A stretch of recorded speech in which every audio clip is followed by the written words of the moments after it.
Hello friend, welcome back to my success radar YouTube channel. Success radar YouTube চ্যানেলে তোমাদেরকে আবারও স্বাগত।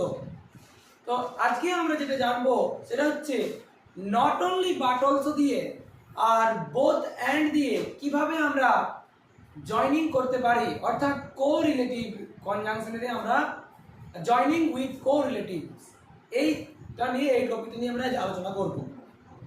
এরপর আমরা নাইদার নন নিয়ে আলোচনা করবো। তো আজকে যেটা আলোচনা করি সেটা হচ্ছে কি দিয়ে না, not only but also or both and. তো আগে আমরা যেটা আলোচনা করবো সেটা হচ্ছে not only but also.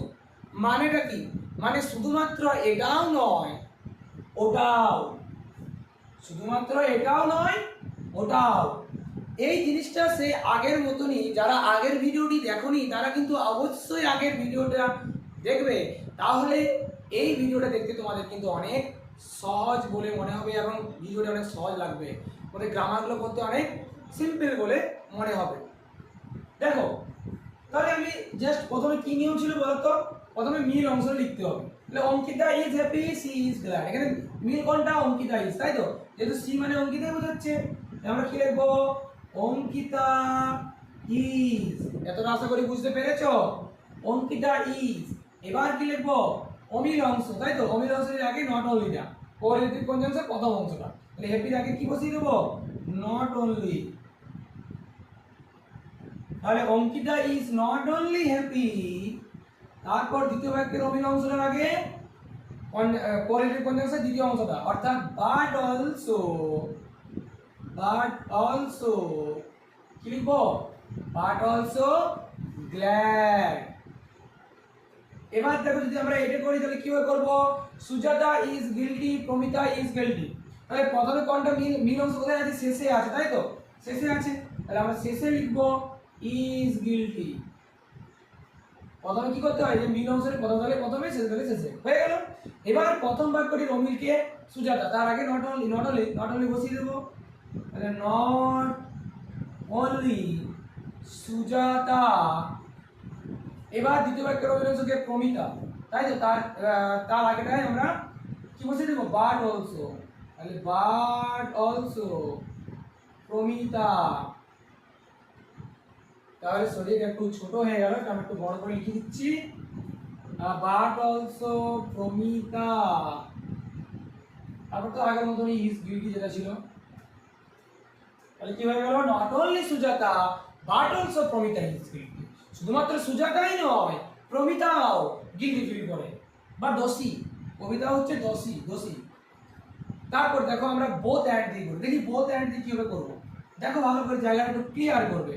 Both and মানে এটা উভয়, দুটোই বোঝাবে। তাহলে Ankita is happy, she is glad. তাহলে অঙ্কিতা হয় সুখী এবং সে হয় আনন্দিত। মানে কি? অঙ্কিতা যেমন সুখী তেমনি আনন্দিত, মানে দুটোই। তাহলে কি লিখবো আমরা? এটা অঙ্কিতা, প্রথমে মিল অংশ অঙ্কিতা ইজ। আচ্ছা, আমরা এটা মুছিয়ে লিখছি, তাহলে তোমাদের জিনিসটা আরো ক্লিয়ার হবে।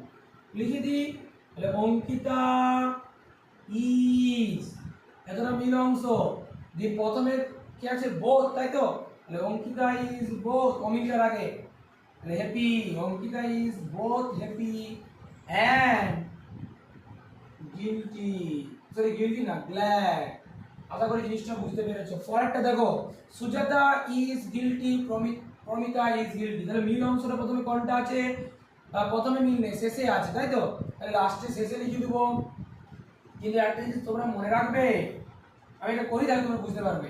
এখানে দেখো দুটো শব্দ আছে না, তাহলে আমরা প্রথমে অমিলটা দিয়ে শুরু করি। বোথ সুজাতা। এবারে দ্বিতীয় একটা অমিল কি? প্রমিতা। তাহলে অ্যান্ড প্রমিতা। তার মানে দেখো যে সুজাতা এবং প্রমিতা উভয়ই, তাহলে এখানে দুটো সাবজেক্ট আছে, তাই কিন্তু আমরা আর ইজ লিখবো না, কি লিখবো? আর দিয়ে গিল্টি, তাই তো? যদি কোনো অসুবিধা থাকে তোমরা বলো। Both Sujata and Pramita is are guilty. কেন ইজ হলো না? কারণ এখানে দুটো সাবজেক্ট। তাহলে প্রথমে যেহেতু এটা অমিল অংশ, তাহলে আমরা শেষে লিখেছি অমিলটা, কিন্তু যেহেতু সুজাতা এবং প্রমিতা দুজন আছে, তাই আমরা কিন্তু এখানে ইজ বসাইনি, আর বসিয়ে দিচ্ছি। তোমরা এখানে সবসময় ফুলের ভাব বসাবে। যদি এখানে ডাস যাতে ডাস হতো কিন্তু ডুয়ে হতো, ঠিক আছে? বা এখানে যদি হ্যাজ থাকতো তাহলে কিন্তু হ্যাভ করতাম। তোমরা আশা করি জিনিসটা বুঝতে পেরেছো। যদি তোমাদের কোনো অসুবিধা থাকে তোমরা অবশ্যই কমেন্টে জানাবে, ঠিক আছে? আজকের ক্লাস তোমাদের এই পর্যন্তই। আমি এবার তোমাদের নাইদার নর এবং তার সঙ্গে কিছু প্র্যাকটিস ভিডিও বা অর্থাৎ প্র্যাকটিস আনবো, তোমরা সেগুলো কমেন্টে জানাবে। 2-3টে আমি একবারে করাবো, দিয়ে তোমরা কমেন্টে বাকিগুলো জানাবে। আচ্ছা ঠিক আছে, তাহলে এতটাই। তাহলে এরপর আমি আরও ইন্টারেস্টিং ভিডিও নিয়ে তোমাদের আনবো।